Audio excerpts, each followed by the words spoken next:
am Matt, and you are watching WacoKid Reloading and Ballistics. And I thought I would go ahead and start this channel with the encouragement of my son, who has been after me to share my knowledge about guns and gunsmithing and reloading and ballistics and just my journey to this point in life. I am not one of those guys that you're going to be able to watch that is shooting millions of dollars worth of guns. I am on a budget, and so everything that you're going to see on this channel is going to be budget friendly, and how to get your start in reloading in a budget way, and how to improve your overall shooting skills, much like how I did. So what better way to start? What I have here is pieces of an 1861 Springfield 58 caliber musket. Kind of been in the process of restoring this gun off and on for a little over a year now.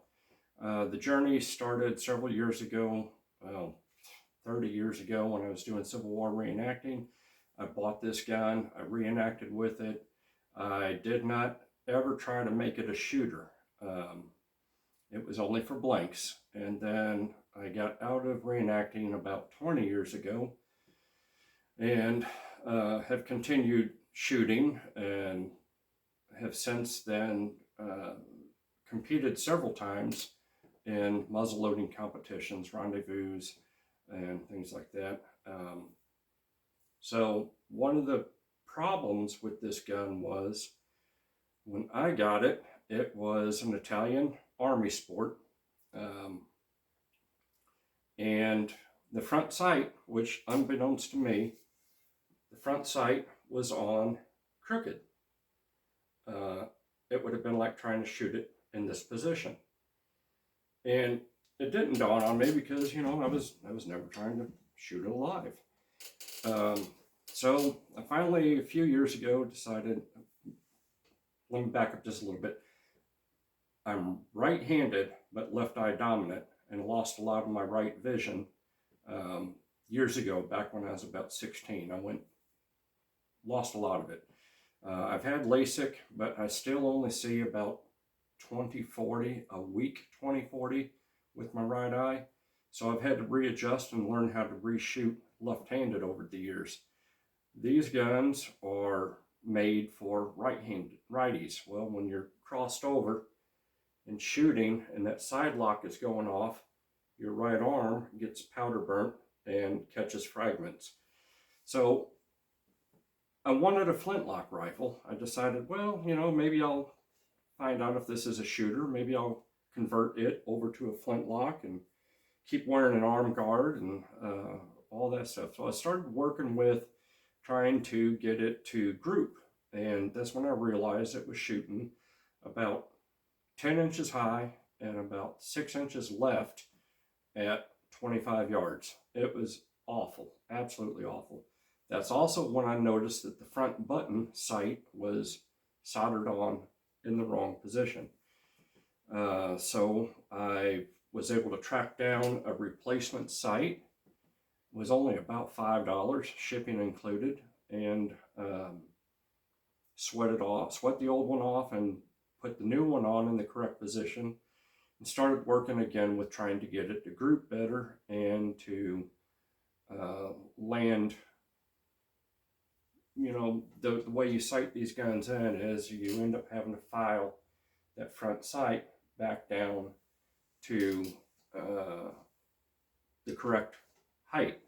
So right now, this is still going to be shooting way low at 50 yards. The future owner of this gun is going to need to continue with a small file at the gun range after he's gotten confident where he's shooting, and start taking small strokes off of that front sight until he is on at 50, or most guys do not shoot these things at 100, and but they can. Civil War soldiers were making kills with them well beyond 100 yards.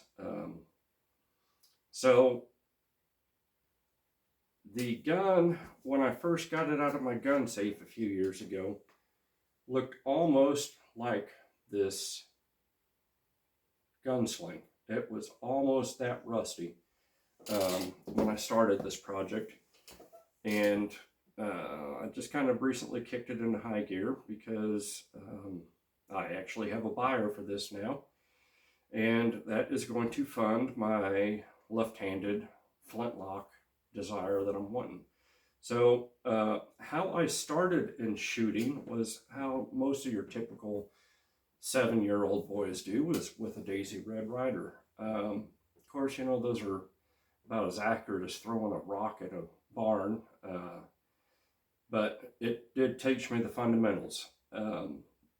I did not get into muzzle loading until I was late in my teens, and by then I had already had some semi-automatic weapons, some revolvers, things where you always had multiple backup shots in case you missed the target. And back then, when I was 15 or 14, it was all about how many bullets can I throw down, well, especially when I was 10 or 12, how many bullets I could throw at the target. And you know, if I hit a target at 50 yards that was that big, it was like, cool, I did it. So fast forward, I get into muzzle loading.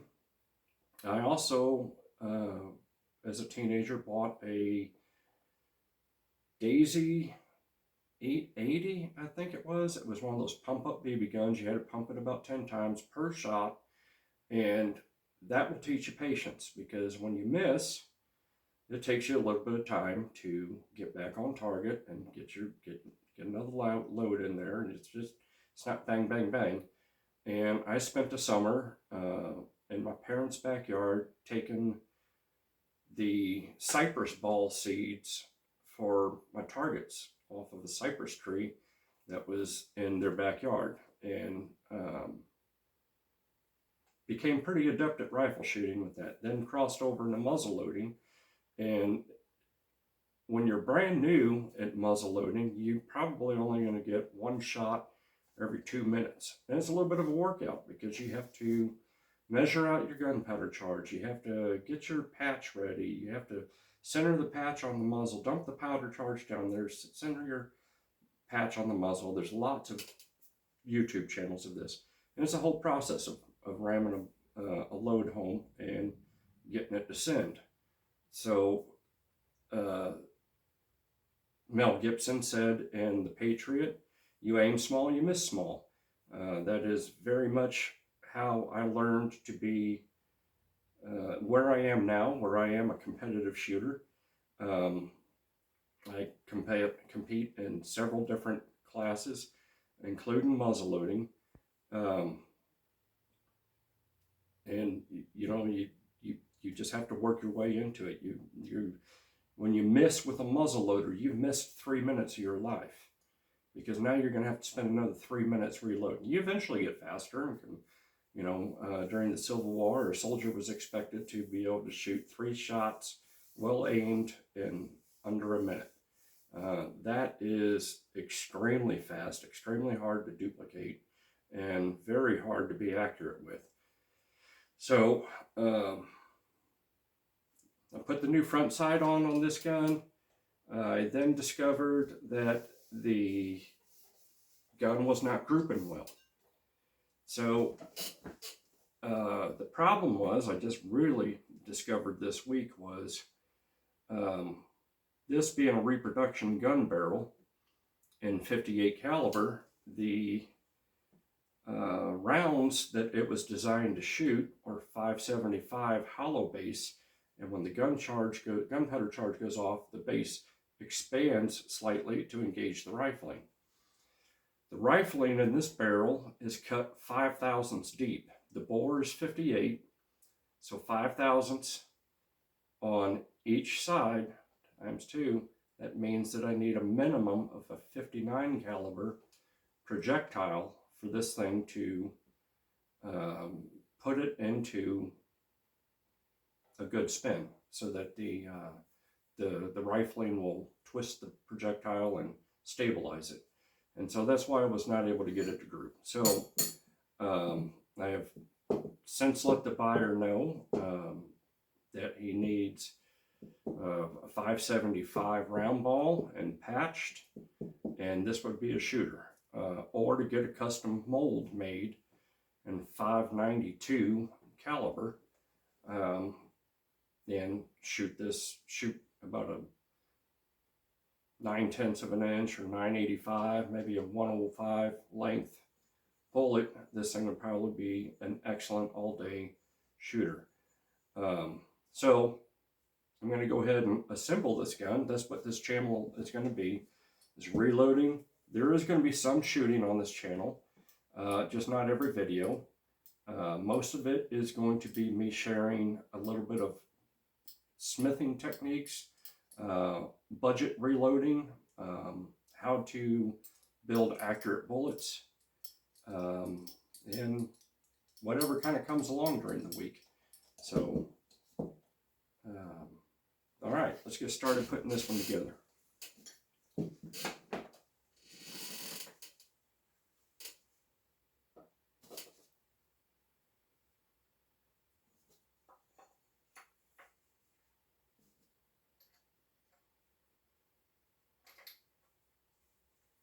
Oh, to the next owner of this gun, I initialed and put the year that I did this work on this job. It's on the inside of that butt plate, out of sight, out of mind. A few of the pits of rust are so deep in this butt plate that I cannot get them all out without there not being a butt plate left to put on the gun. But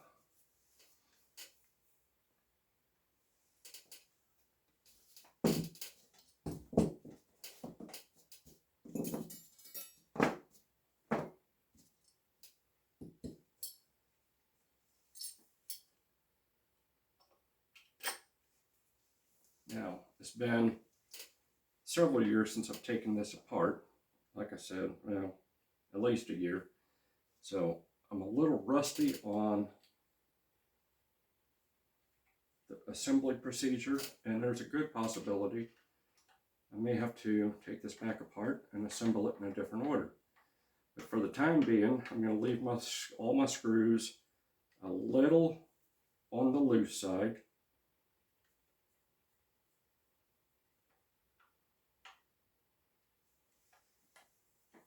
All right. Now, you've got three main screws. Two of them are identical. One of them's longer and fatter.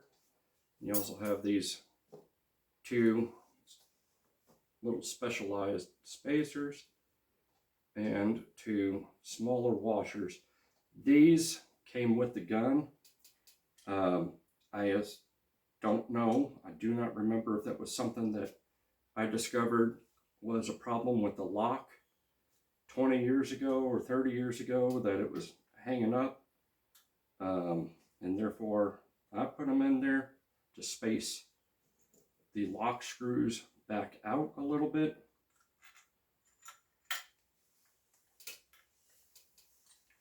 But at any rate,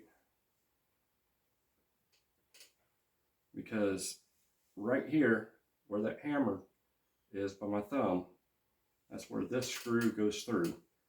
And there's a good chance that the reason that that spacer was in there was this hammer was glitching or catching a little bit on that as it was shooting.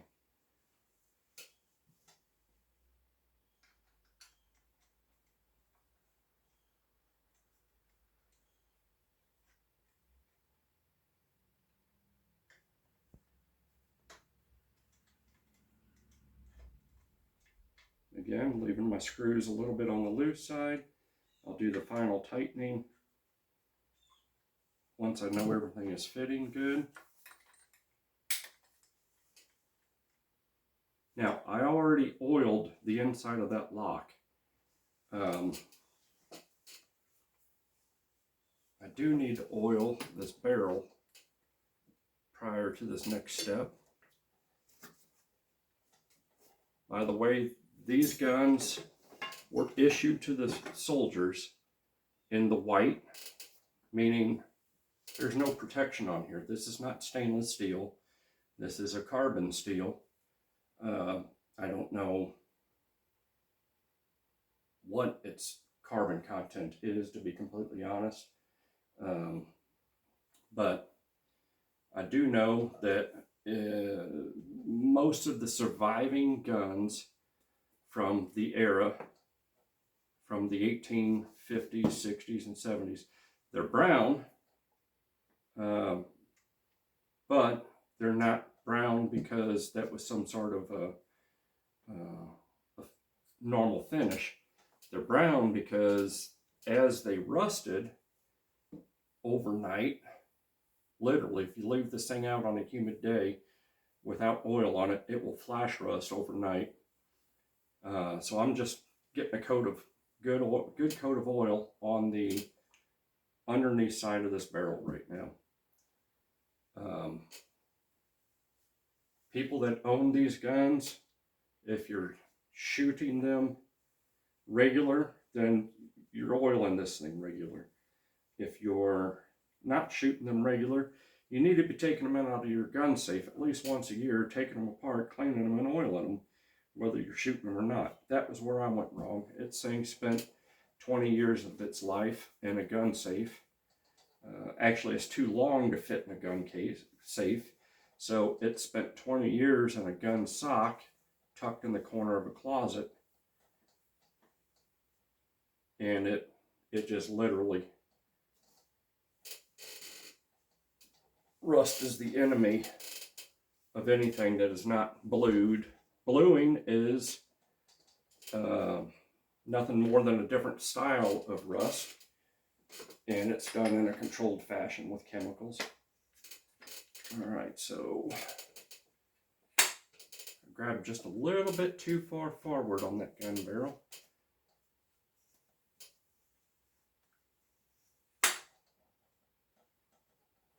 Now, you notice I did not wipe the top very much.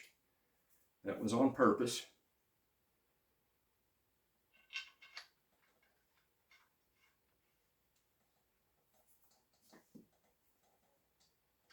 Let's see if I can grab this screwdriver now that my hands are all slimy. Where's my towel?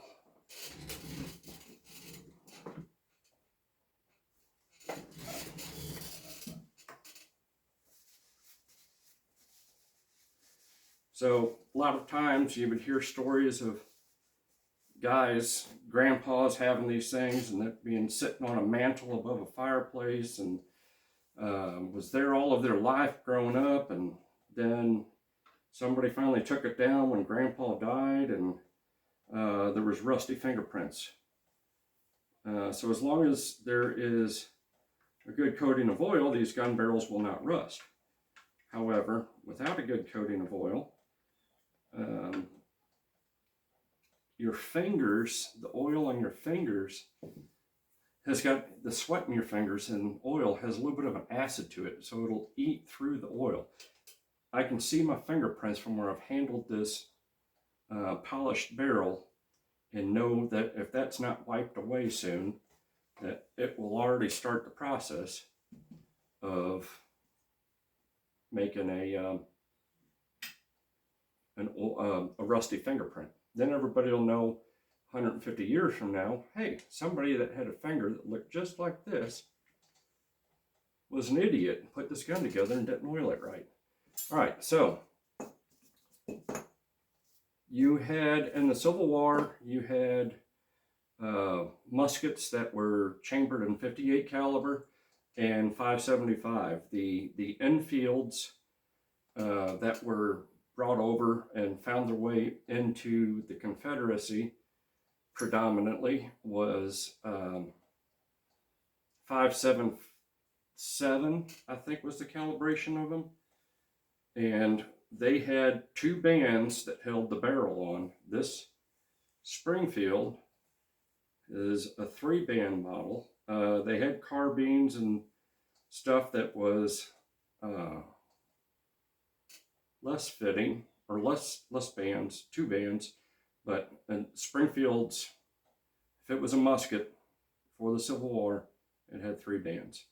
Okay, there's a slight taper to the way these bands put together. All right, and that's so that they can fit the taper of the gun barrel and the taper of the gun stock. You saw me install these 2 spring-loaded latches into the stock. Now, I'm sliding the locks down. See, now there's the first band has to go above a step in the wood. And I may have this backwards. There's a really good possibility that needs to get turned around. And the U needs to be on the other side. Yes, that was exactly the case. All right, so when that snaps into place, the spring comes in and closes and re-expands into it and holds it from slipping forward. Now the middle band came equipped for the sling to attach to. See if we can listen for the click.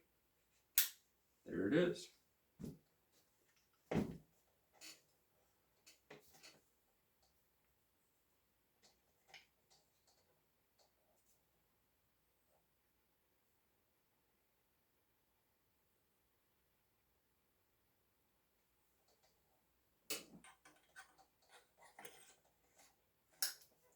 And 3. Now, people that know muzzle loading knows that this clean out screw is almost always stuck, frozen, rusted in place. I, to be honest, did not think I was going to get that out, but I did. That was quite the surprise. So, threads on, now oil inside the gun barrel is necessary, but it is also necessary the first time you shoot a muzzle loader to dry the oil out, and otherwise you're going to get wet gunpowder and you won't ever get that first shot to leave the barrel. Then you've got a whole nother nightmare that what you have to go through.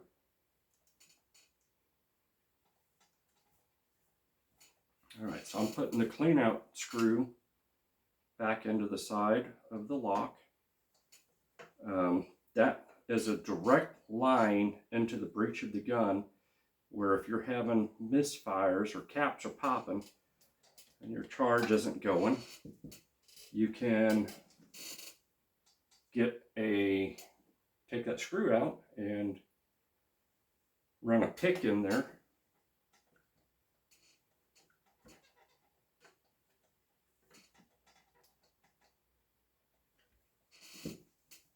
Right. Oops, gotta leave the camera. Have to do this.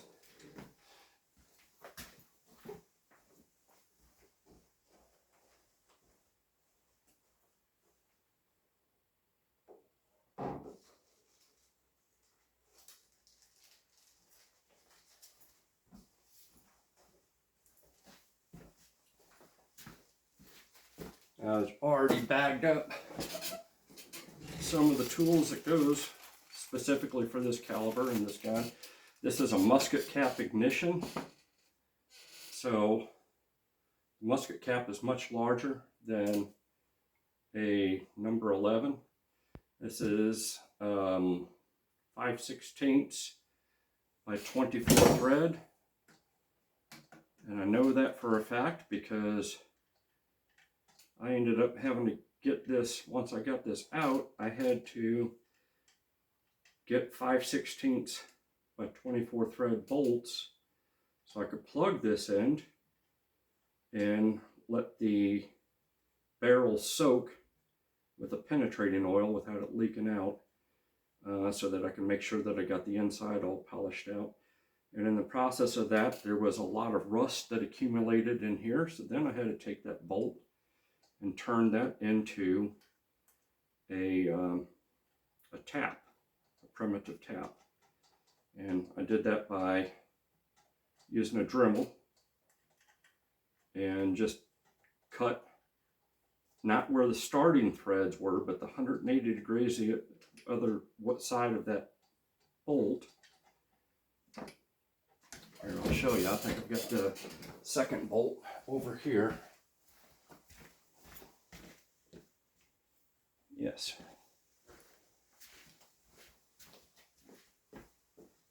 So I bought a stainless steel pair of bolts, and I found where the first thread begins to get yourself lined up and on there, and then just went straight to the other side and cut through the threads for about 3 or 4 threads with a Dremel tool, and then would feed that in and back it out and get the gunk out and get the threads all cleaned back up inside of this musket.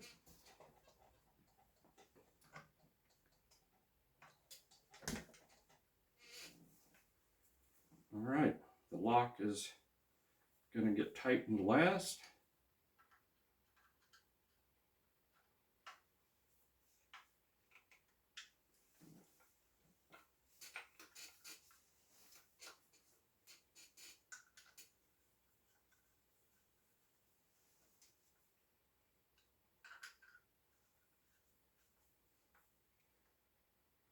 So in the process of having this gun apart today, I had the lock mechanism completely apart and polished everything. Yeah, that's exactly, there's the screw that's got that thin washer underneath there. Without that washer, that screw would protrude and have interfered with that hammer. So you never drop a hammer without a percussion cap being on one of these guns. Oh wow, that trigger. So I did a minor trigger job on this gun and polished the tumbler and the sear, or I'm sorry, the tumbler and the trigger.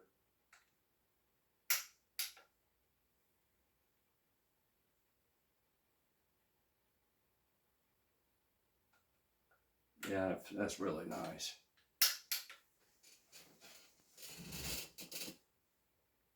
So that's how the gun is designed to be held. You can see that there's nothing over there that percussion cap would hit. But when you only have fuzzy vision in that eye, in your sight in this way, now you see my right arm is in the exact path of when that percussion cap goes off. It shoots flame sideways and outwards, and little fragments of metal get into your arm. So that's why my collection of muzzleloaders is having to switch from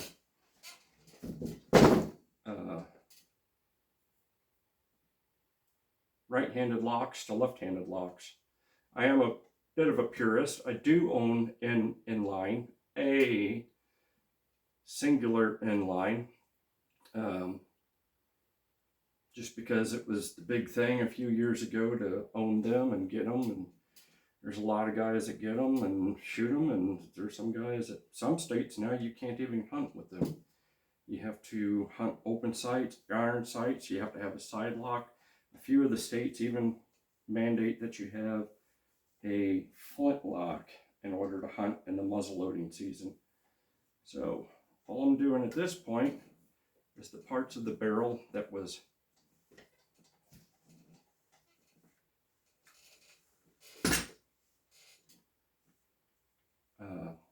touched by me, I'm wiping down by me. That's the top.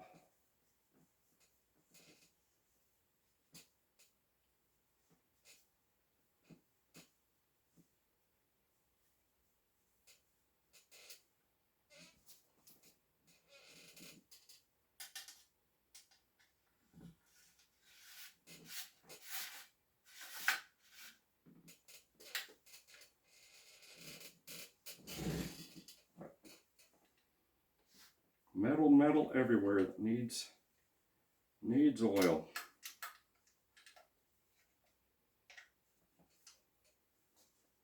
Doesn't take a lot of oil.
This I'm probably going to have to do more than once.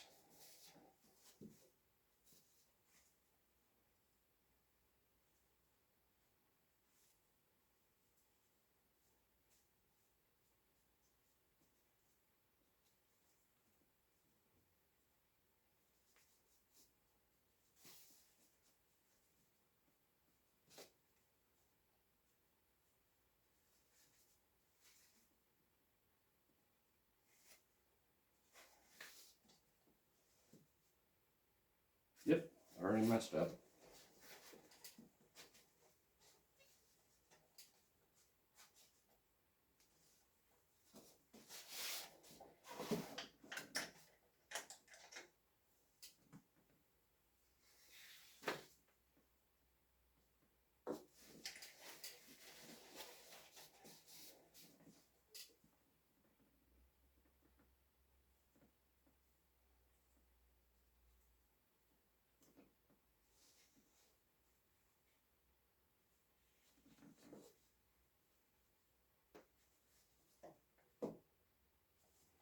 Oh, this is painful. I may have to stop the video here because now I'm starting to look a little bit like a fool.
That would do it.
Ta-da! Boy, that was painful, wasn't it, boys and girls? All right, that needs to face the inside. Slide up.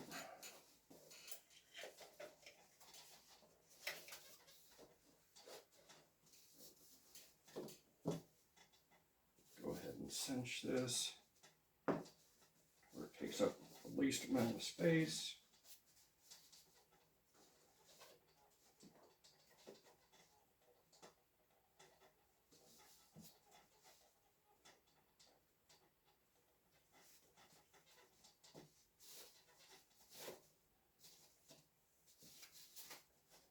Okay.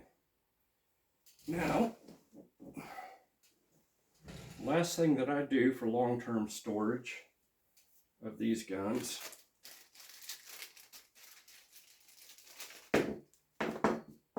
is to make sure that the bore is heavily oiled on the inside. And since I don't know when this is going to get shot and cleaned again, all I can do is assume that it's going to be many, many years and give it a good coat.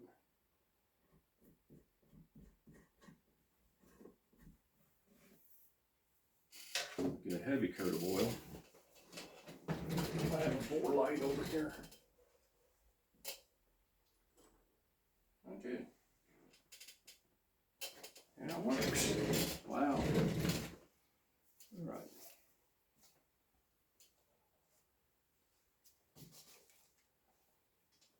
So, trying not to touch anything metal at this point.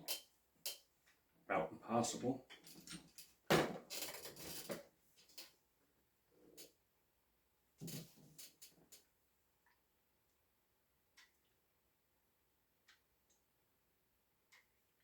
Lots of oil.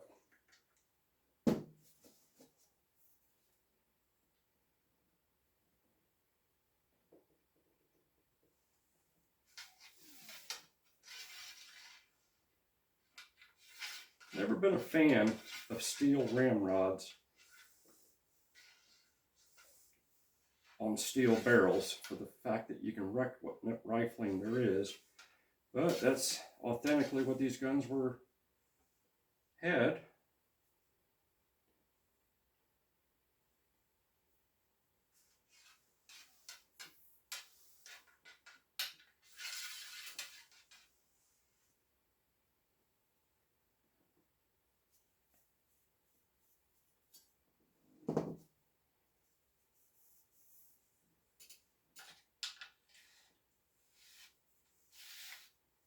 So I'm making sure that I'm oiling my way down the ramrod.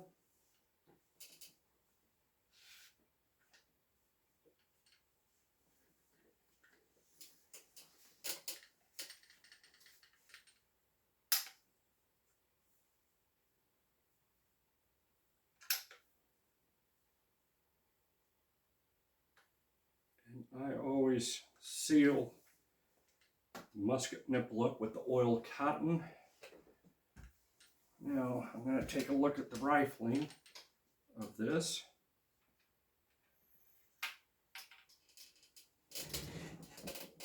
Oh my goodness, it's so shiny.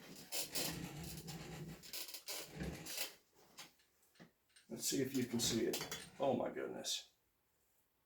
How about that? Look at how clean and white and shiny the inside of that muzzle loader turned out.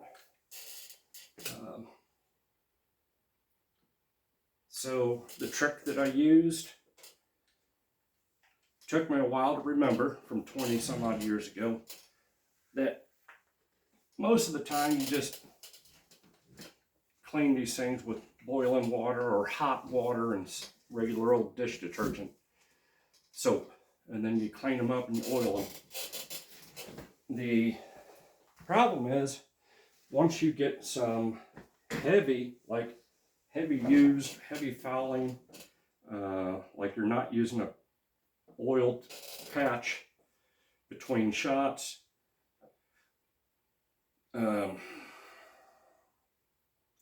that black powder packs in to the rifling, the inside of that barrel, so hard and so crusty that it's not soft because you weren't oiling it between your shots when you're shooting blanks. So if we had a really foul barrel that was really crusty, and you would see guys playing tug of war with a ramrod, channel lock pliers, cleaning jags, these things would come apart inside of the gun barrel. Somebody, I would like to take credit for me being the one to think of it, but it was not me, started pouring hydrogen peroxide down these gun barrels with a patch like that, closing off the nipple after a Civil War reenactment about 3/4 of the way full, and leaving the guns propped upright, and it would literally boil that black powder into a soft gook. And then you could go on with your soap and your hot water and your cleaning jags and get that to clean off. So it's time to put the tools away and call this project, call an end to it. It is the next guy, next owner gets to put his own fingerprints on it next. So this is a breech scraper for going in on the ramrod and just scraping the gunk on the back of the breech. Cleaning jag, the adapter that goes between the ramrod of this gun and the cleaning implements, and the musket cap wrench. He's going to get that. He's getting a bayonet, scabbard, gun belt, cap pouch, bunch of musket balls, and musket caps. Again, this is my first video. It's probably really long. I do not know how to edit YouTube yet, so I'm going to go ahead and post this video, but editing will come soon. Thanks for watching.